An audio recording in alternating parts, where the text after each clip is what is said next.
Hello, welcome to the review of chapter 1082 of One Piece, titled Let's Take It.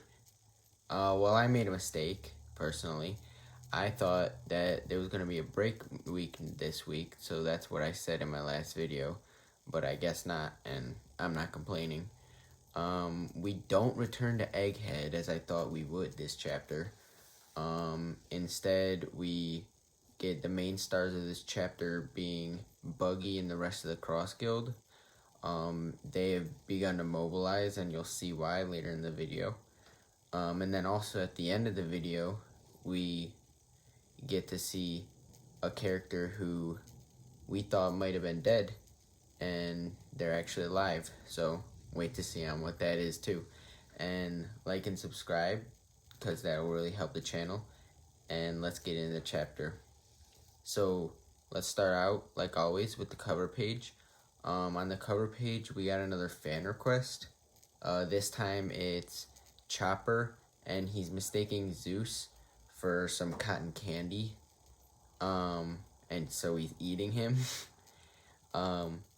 Funny enough, this could actually happen because Zeus is now on the Straw Hats ship with Nami. Well, he's been on it for a while after Wano. And so Chopper might actually mistake Zeus for cotton candy. Let's get into the actual chapter now, though. It starts out, the opening panel of this chapter shows the paper, and it says, Navy Vice Admiral T-Bone dies. And for those of you who forgot who T-Bone is, he was the guy who was in the train on Ennie's lobby, the admiral who's there, not the admiral, the vice admiral who's there, and he was a great swordsman. He always cut in like 90-degree angles, and he fought against Zoro at one point. So sadly, his return to the story is his death. And Sengoku and Suru talk about T-Bone's death and recognize that the world is falling apart before their very eyes. Like with the different pirates and the revolutionaries, like the whole One Piece world is a mess. We then find out that T-Bone was actually killed by a random citizen to exchange for a bounty by the Cross Guild, and Suru points out that Buggy's a genius, which his plan is working perfectly, as the most of the One Piece world is poor and starving people who will do anything for money, even killing members of the Marines. But Suru and Sengoku say that they're going to plan to strike back at the Cross Guild as soon as they can. Then Sengoku, as Vice Admiral Hina is passing by, he asks, where's Garp? And he should not have asked this because Garp is on Hachinosu. And so Sengoku and Suru freak out because he shouldn't be there, and he shouldn't have a whole group with him invading Hachinosu. Next, we go to the Kalibali Kingdom on Empty Bluffs Island, where Buggy is. And so Buggy is dealing with the guy who actually brought T-Bone in, and it turns out that it's a measly old man. So here's the thing. The old guy definitely didn't beat T-Bone. Rather, T-Bone would have let the old guy beat him because T-Bone is a Marine of Justice and would never attack a citizen. So that guy was blessed with having T-Bone be the one who he has to kill because it was easy, and now his family is going to get paid by the Cross Guild.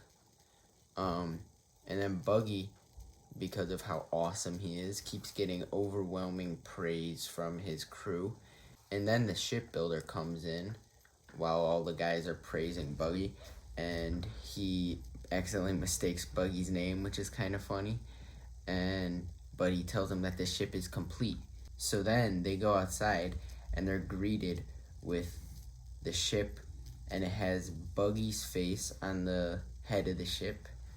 and it just looks very silly. And Buggy freaks out because um, he realizes that Mihawk and Crocodile are behind him, and they're not going to be happy. So Mihawk and Crocodile bring Buggy into the conference room, aka the torture room. It cuts to Buggy being beaten to a bloody pulp and decapitated and hanging on a chain. And they casually discuss the future of the Cross Guild while Buggy is just hanging there on the brink of death.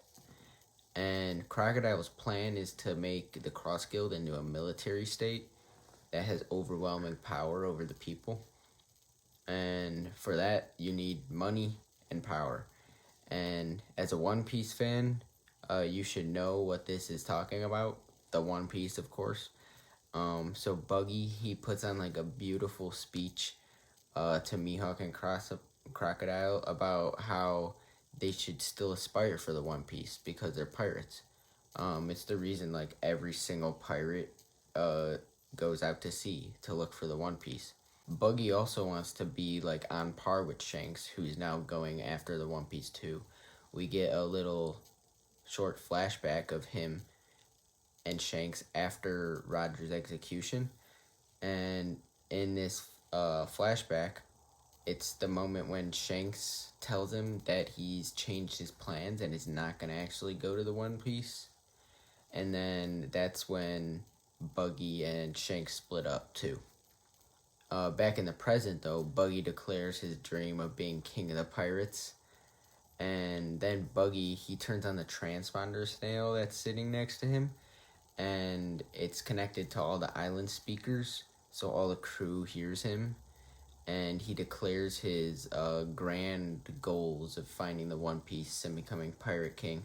When Buggy says this, his crew goes crazy with support of his aspirations. And funny thing is, Mihawk and Crocodile are kind of pissed off. For the last few pages of the chapter, we get a scene on Kamabaka Kingdom, where the Revolutionary Army is stationed right now, and we get to see the four assistants to the different commanders of the four seas: north, south, east, and west.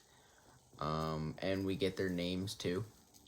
So these people, they look out into the ocean and they see a ship, and they debate on whether it's an enemy ship who's gonna attack or if it's Sabo's return.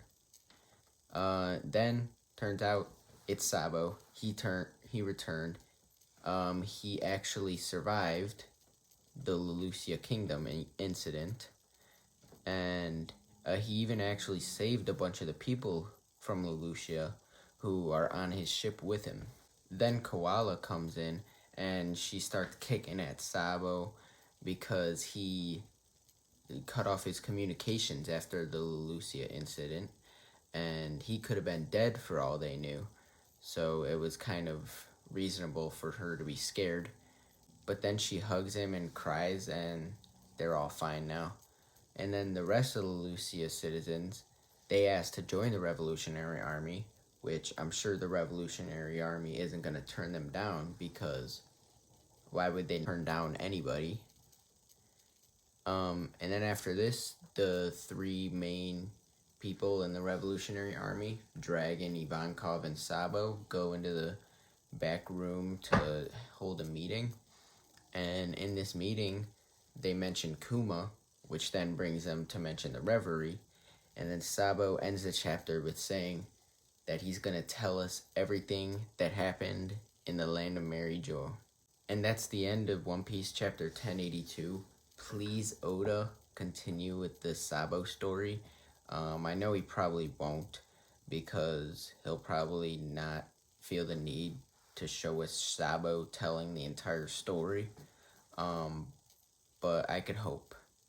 But I'll really be happy with anything, because even if we return to Egghead, that would be nice, seeing the Straw Hats and whatever plot thread we return to.